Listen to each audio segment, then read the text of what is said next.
నమస్కారం. ఘంటారావానికి స్వాగతం. ముందుగా ప్రధానాంశాలు. రాష్ట్రంలో జొన్న పంట కొనుగోలుకు సిద్ధమైన సర్కార్.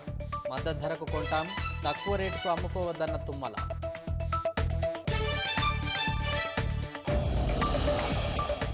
ఎన్నికల ప్రచారంలో భాగంగా మరోసారి రాష్ట్రానికి రాహుల్.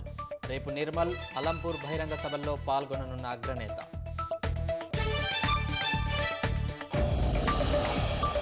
రాహుల్ని యువరాజు అని సంబోధించడాన్ని తప్పుపట్టిన ప్రియాంక.